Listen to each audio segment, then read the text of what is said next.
garden today. I am just planting some radishes and carrots. I'm gonna try something, this is just a little experiment. So I've got some purple plum radishes from Baker Creek. I've got some Amarillo carrots. I have a free seed pack of these too, but these are older, so I'm gonna use those. These are from M.I. Gardner. They're the Royal, I'm gonna butcher this name, Chantenay. And then I've got some Cosmic Purple carrots. What else we got here? These are Baltimore F1 hybrid carrots from Territorial Seed Company. And I think this is the only carrot I've successfully grown. And then these Lady Slipper radishes from M.I. Gardner.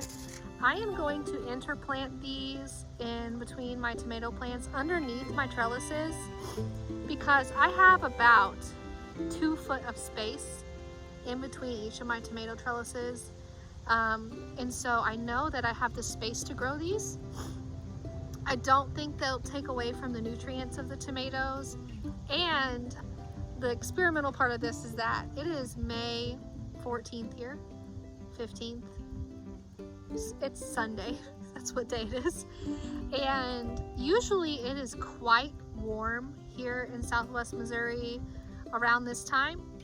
I don't have on the right shoes for my garden, so I'm just making sure there's no critters around my feet. It's usually a lot warmer. And so today I'm gonna interplant these and see if the shade from my tomatoes helps with these in June and July. The radishes will be done by mid-June if they grow successfully. I think they will because the tomatoes should shade them enough, should be cool enough underneath there that they don't get too hot. The carrots are going to take a little longer, but I think if I do this correctly, I can harvest the carrots in the summer. And so that's kind of the experimental part of this. I have literally nothing else I could be planting here except for lettuce and spinach, which I may come back and sow some of that later, because I have 3 trellises here and there's no way on earth that I can eat 3 trellises worth of radishes and carrots. And so I may come back in a little later and throw in some salad greens under these tomatoes and do the same thing. And then later this year I'll update you guys on whether or not this is something that you can do in Southwest Missouri. I'm in zone 6B, right on the border of 7B. So if you look at the map, the border runs right through the town I'm in. And so I never know what to tell people which zone I'm in. I think weather-wise, we fall a little more in line with the 6B climate. And with the last frost date, we fall more in line with the 7B. Our last frost we had several weeks ago. We had a late snow, kind of like an odd thing. You don't get snow in Southwest Missouri in April. We did this year. That last time that happened, I think I was in 4th grade, so about 20 years ago. And so our frost date usually falls somewhere in between the last frost date of zone 7B and the last frost date of zone 6B. And so we're just kind of in the middle. I'd never know when to actually plant anything. So I've gotten my tomatoes in. We have had some cold nights that are down in the 40s, so I have not planted in my peppers.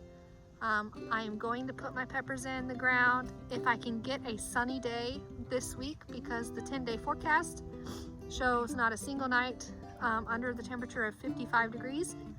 And I think that'd be a good time to plant them. I've only got a handful of things that I have left to put in the garden, okra being one of those things. And then my garden is pretty much ready to go. My potatoes are doing really good. They have about 5 weeks left or so. I kind of piddled around in them yesterday to see what was going on, and I've got little teeny baby potatoes growing in there. And so I'm really excited about that. And my plan with that area is to dig those up when they're ready and maybe put some hybrid tomatoes in, because I didn't plant a single hybrid tomato. I never have, and I'm just a little curious. I'm gonna have about 200 feet of space where I can plant something and experiment with it, because that space has already been productive this year, and so I really want to make this a year of learning for myself. So I'm gonna put some tomatoes in mid-June over there and see how they do. Maybe I'll have tomatoes all the way up till Thanksgiving. That's the goal. So I'm gonna get to planting these and enjoy.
Alrighty guys, so I think I planted everything I showed you except for these. They're funny here. It either gets really cold really fast in the fall or really hot really fast in the spring, and so everything I've done with carrots up to this point has been experimental in some form or another, and this is no different, except I think this time it's gonna work. This part of my garden gets the most shade, and I know you're probably like, ugh, your tomatoes in shade. And we just moved into this property 2 months ago. The leaves weren't on the trees when we put the garden in, but I knew that part of the garden would be shaded. I just had no idea how much and what part yet, because I wasn't sure which way the trees hung, which way the leaves kind of swung, that kind of thing. And so this part of my garden gets full shade in the afternoon. From like 2 o'clock till about 5 o'clock.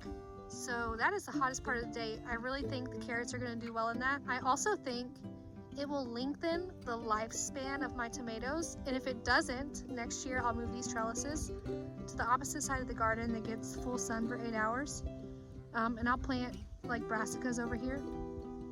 But right now it's just a learning game. We're new here. We're going to expand this garden next year. That's my hope anyways. I really think the carrots are going to do well. As soon as these pop up, I'm going to go over to the next trellis and then plant some more, and I'm going to succession sow. And on that front trellis over there, I've got 3 trellises sitting right in front of me. I'll probably put in some romaine or something.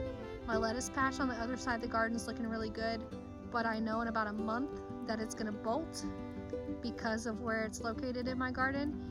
And I have lots of options here. The radishes will be done in a month, so I can come back and put more lettuce here.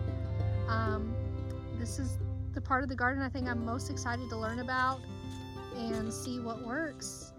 This is also the healthiest soil I've ever had. I don't know if you can see that. So healthy. People were concerned about me walking on my garden bed because it's a giant raised bed, and quite frankly, the soil is so healthy that even walking on it, I have walked right here where I'm grabbing this from, it's like so fluffy. So if you have healthy soil, walking on your garden beds is not going to be an issue at all. My biggest issue, or my biggest concern, was that these bricks were going to be like, they were going to move, and that I wouldn't be able to contain my dirt properly. I have no spillage of dirt. If you see any of the dirt on the front side of my garden bed, it is all because the guy that delivered the dirt did not aim his truck properly into my garden bed, and I actually had to hand shovel it all into the garden bed. My husband is a saint. He did that for me. That is an act of true love, you guys. Until next time. Thanks for watching. Hope to see you on the next one.